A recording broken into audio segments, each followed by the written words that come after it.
puffed up like bread starting to rise, the kind of cheeks old aunties like to pinch.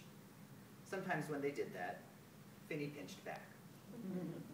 She wasn't the type of kid to be ogled and fondled all day, to go oogly-googly when people told her how adorable she was. Once when she was 4, and her Aunt Louise gave her a pinch on the cheek, Finny pinched the woman right back on the breast, so hard that Aunt Louise howled in pain and dropped Finny on the floor.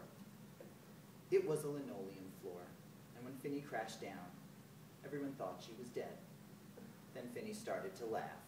The reason she was laughing was that she'd plucked the button from Aunt Louise's breast pocket clean off her blouse. She had it balled in her sweaty fist.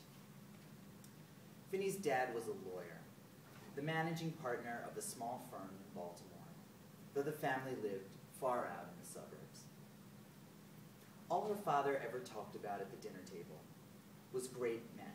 It was his favorite subject, and when they had dinner guests, he liked to sound people out on the issue. He even talked about writing a book one day if he could ever get his ideas in order.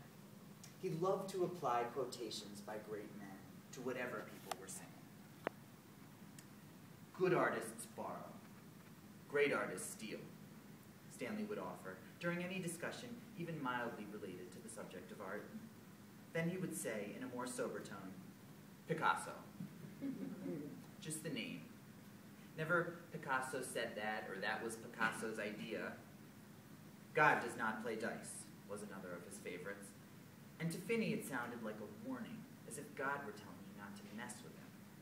Then Stanley would say, Einstein, in the way other people say, Amen, at the end of prayers. The name was enough to command respect, dropped like a punctuation mark at the end of whatever point he was making. Stanley was a shortish man, with red-brown hair, perfectly round wire-rimmed glasses, and a nose that looked slightly too large for his face. He had a finicky stomach, and he chewed Pepto-Bismol tablets like they were after-dinner mints. He didn't like to announce trips to the bathroom, so when he had to get up from the table to attend to his stomach, he would always say he was going to brush his teeth, and then click his top and bottom teeth together as if to illustrate what he meant. Sometimes he brushed his teeth 3 or 4 times over the course of an evening. Because of the Pepto, his breath had a milky, minty smell, like peppermint ice cream, which Finny would remember waking to on Sunday mornings when her dad got her out of bed.